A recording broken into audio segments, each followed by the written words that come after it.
పరిధిలోని అథోని నియోజకవర్గంలో కొత్తగా ఏర్పడ్డ పెద్ద హరివాహనమైతే మండలాన్ని 16 గ్రామాల ప్రజలు తీవ్రంగా వ్యతిరేకిస్తున్నారు. అథోని 10 కిలోమీటర్ల పరిధిలో ఉన్న 16 గ్రామాలను 30 కిలోమీటర్ల దూరంలో ఉన్న పెద్ద వారివాహనం మండల పరిధిలోకి తీసుకురావడంపై గ్రామ ప్రజలైతే తీవ్రంగా ఆగ్రహం వ్యక్తం చేస్తున్నారు. పెద్ద హరివాహనం మండలంలోకి తమ గ్రామాలను చేర్చుకుందంటూ పట్టుబట్టారు. ఇక అథోనిలోని అంబేద్కర్ విగ్రహం వద్ద ప్రత్యేక దీక్ష శిబిరం అయితే ఏర్పాటు చేసి 16 పల్లెల ప్రజలైతే తమ నిరసనలు తెలియజేశారు.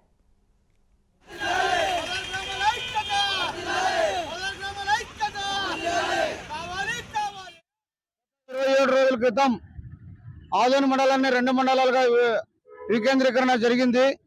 ఈ వికేంద్రీకరణలో భాగంగా మా చాయి గ్రామము, నారాయణపురం గ్రామము, డానాపురం గ్రామము, ఆదోని పక్కనుండే పల్లెలన్నీ బసాపురం అయితేనేమి, మధుర అయితేనేమి, వీటినన్నిటిని తీసుకుపోయి పెద్దరంలో కలపడం జరిగినది.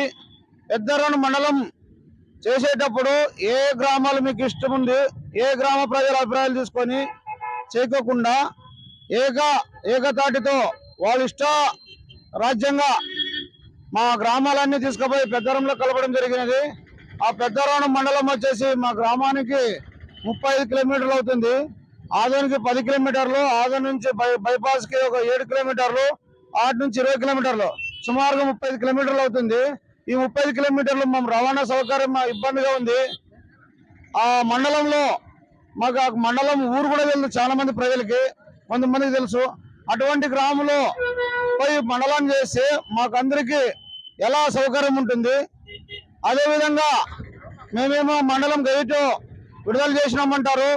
మా 16 గ్రామాలకి ఆ గెజిట్ అనేది చిత్తకాయతో సమానమని మేమందరూ మేము ఇక్కడ కలిసి పోరాడి సాగిద్దాం అనే దానికి నిరాదీక్షకి ఎందుకు కూర్చున్నామంటే ఈ రోజు 4వ రోజు, రేపు 5వ రోజులకే అడుగు పెడుతున్నాం.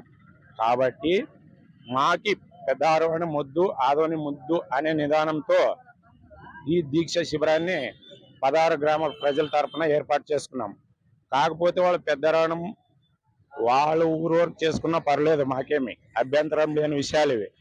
కాకపోతే మా విలేజ్లను తీసుకుపోయి అక్కడ కలపడం చాలా విడ్డూరం మాకి. ఎందుకంటే